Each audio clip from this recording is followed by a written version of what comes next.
I have a rather unusual story to tell today. You've never heard of Sonny Burkett. This man does not exist. Just ask the government. That's what they'll tell you. But I know all about him. 23 years. I was a guard in the most secure prison in the United States, USP Marion. It's the place where secrets were stored that the government wanted to hide from the public. These days, there's a lot of talk of prison reform. You can't reform what you don't know about. Ultimately, the public is responsible for the actions of their government. That's where I come in. I'm going to tell you the stuff you'll never hear about in any official release or from a public affairs officer. So let's talk about things that don't officially exist. The only reason I know about them is because I was there. Sonny Burkett, prisoner number the government won't release to me. I even got myself on the list, or on a list, for asking about it.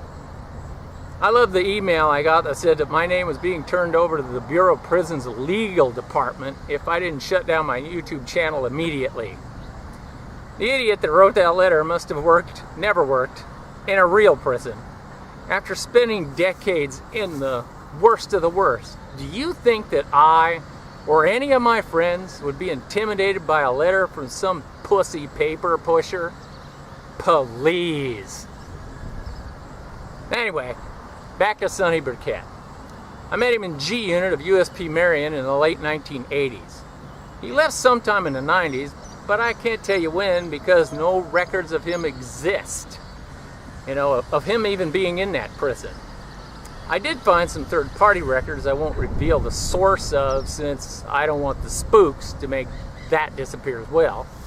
So the rest of this story will be from my memory, a couple of interviews with my friends who were too afraid to let me mention their names, and the very few records that I could find.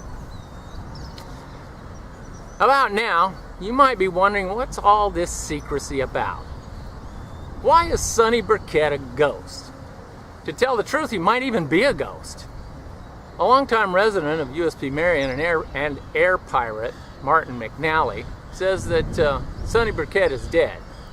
I have no knowledge of it, but McNally would know. They spent several years just a few feet from each other.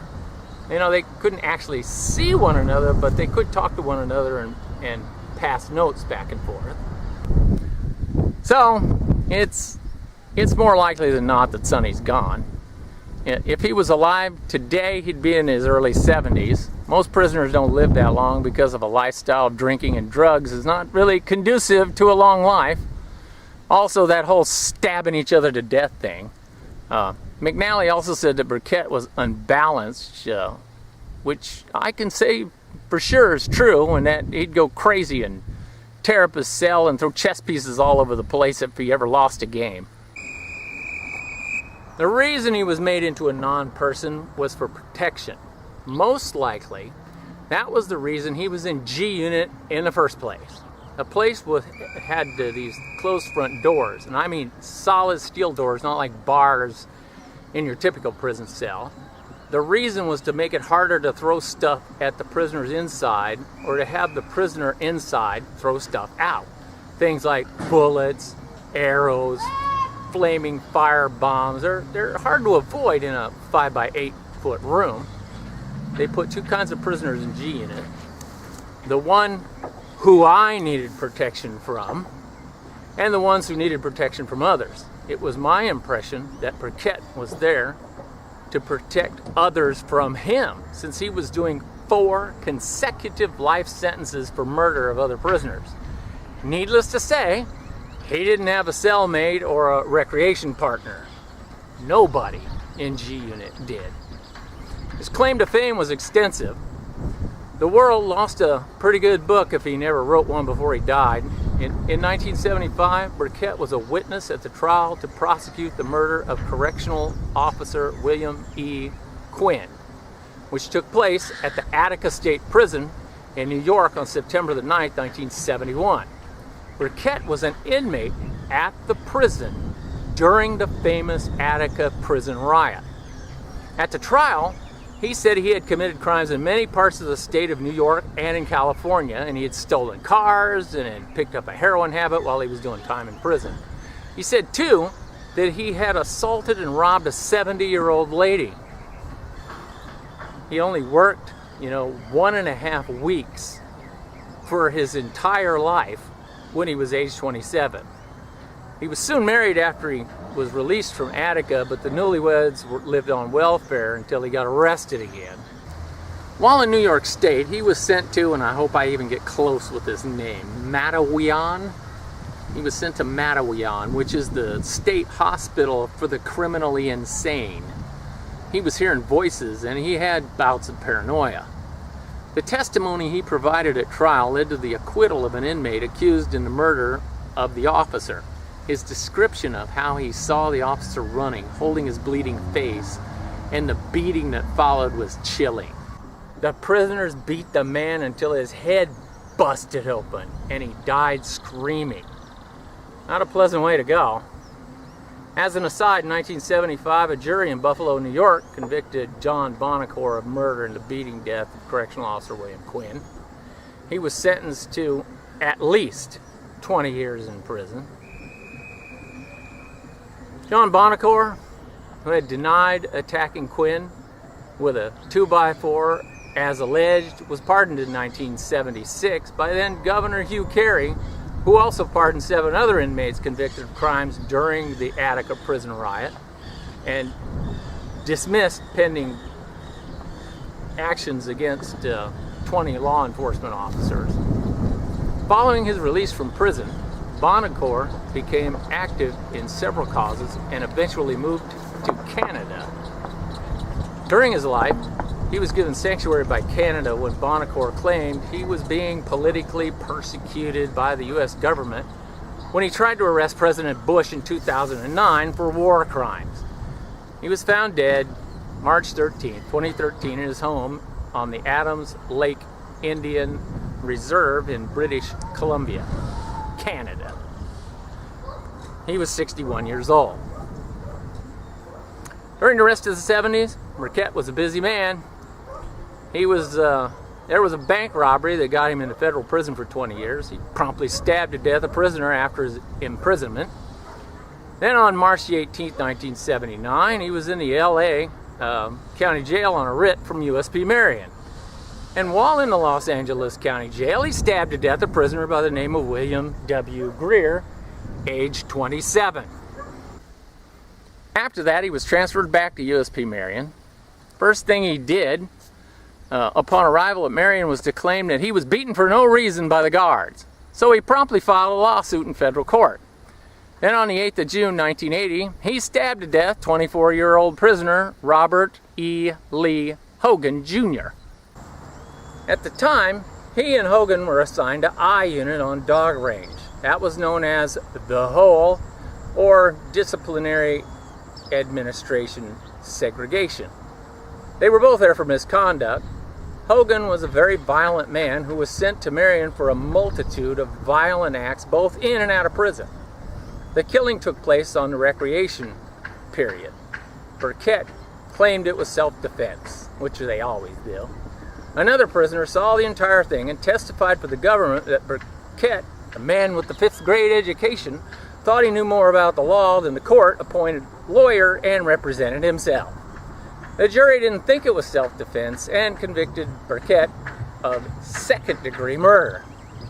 This is another thing I wish to point out. USP Marion is rumored to have been a place where inmates were kept in solitary confinement. They had no human contact orders placed on them, or so the rumor goes. This case of Burkett should put that rumor to rest. It wouldn't have been possible for him to kill so many prisoners if he was kept in an area with no human contact. I hear he even pushed an officer out of his way so he could kill Hogan. The man only had a 5th grade education, but he was single-minded. When he wanted to kill somebody, he made it his mission in life. He thought of nothing else.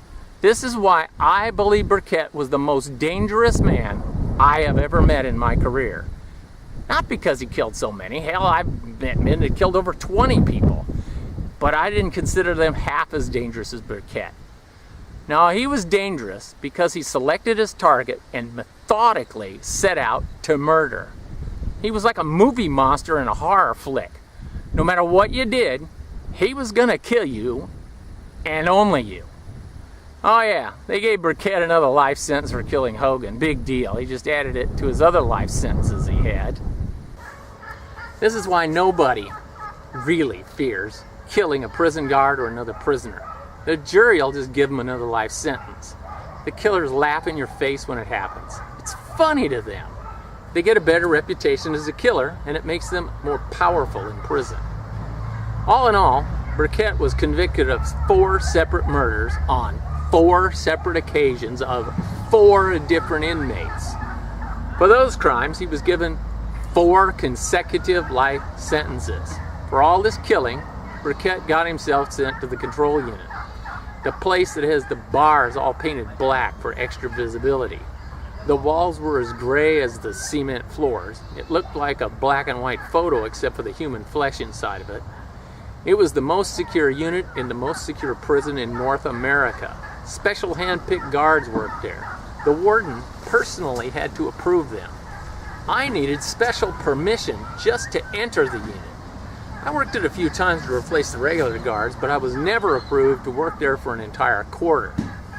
I wasn't big enough in the warden's opinion. He didn't call it the control unit most of the time. We referred to the place as H unit. It was at the end of the hall, for it surely was at the end of the line. Prisoners got sent there for escape and murder while in prison.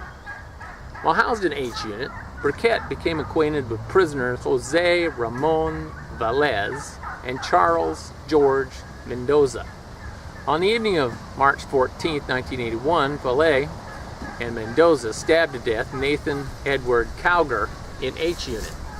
An officer said he was working that night. He heard the screams and agony when he saw Cowger stagger from his cell in a bloody mess. The officer helped the mortally wounded prisoner out of the unit and got aid for him.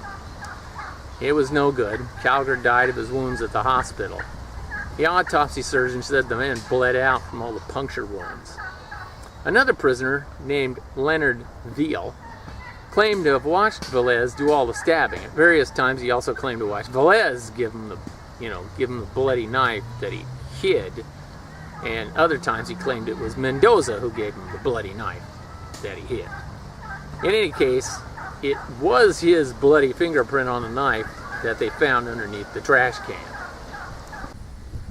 Veal was placed into the Witness Protection Program and is also a non-person these days. We call the Witness Protection Program WITSEC. That's how you'll hear me refer to it from here on. What has all this to do with Burkett, you ask? Well, our little WITSEC buddy interjected himself into this case. He claimed that Velez and Mendoza both told him on separate occasions that they were the killers of Cowger. This happened while they were all in H unit for over 14 months. The idea is that we take a professional snitch, like Burkett, and put them on the same range with suspected killers. We isolate them, and at some point they begin to talk to Burkett, who relays all to the authorities. Now, at exactly the same time that the prison charges Velez and Mendoza with a violation of prison regulations for the murder, then they're compelled to give an account for themselves on the night of the murder, all without the ability to have a lawyer to help them, since it's only an administrative hearing and not a criminal trial. Naturally, they're both found guilty of violating the rule against killing and sentenced to serve time in H unit, where Burkett can get more information out of them to be used later at the criminal trials. Unfortunately for us, the general public, all these games came to light in court. All the murder convictions for killing Cowger were overturned. Nobody was punished. But we did have 2 new members of the WITSEC Club. I wouldn't cry too many tears about the victim Cowger. In April of 1980, he kidnapped an Oklahoma City bank executive's mother. Then he killed her after he got the $25,000 ransom. He dragged the slight of build, 88-year-old lady into a wooded area in northeast Oklahoma, where he killed her. and left her broken body, still dressed in a blue bathrobe over a, a green nightgown and little fuzzy bunny slippers. He left her there to rot. People ask me all the time why I don't have compassion for my prisoners. I have hundreds of these stories, just like this one. And after decades of this kind of misery, you still wonder why I am the way I am? Or why I give strong opinions? Now, if you've enjoyed this video, by all means hit the like button, and I'm telling you, it won't kill you to subscribe. Would you like to financially support this channel? Would you like me to buy better equipment to be more motivated to make more videos? Then by all means support me on Patreon. I just met a guy. He's from Venezuela, and he's an illegal alien in this country. And he told me that the food isn't the problem in Venezuela. It's that people don't have any money to buy the food. And somehow he made that distinction that there was food, but people are hungry because they can't buy the food. I don't know, I don't quite grasp his differentiation. In Venezuela, people are hungry and starving to death. But there's lots of food there, they just don't have money to buy it. Okay, well, that's what he said. So, thought I would pass on that little bit of tidbit, that things that people run into who live in the third world. I ran into an illegal alien in a third world country from another third world country. Hey, would you like to read a really good book about USP Marion? Best one that I ever read is by Dr. Marla Patterson. It's called As I Live and Breathe, and it's available on Kindle from Amazon or Barnes & Noble.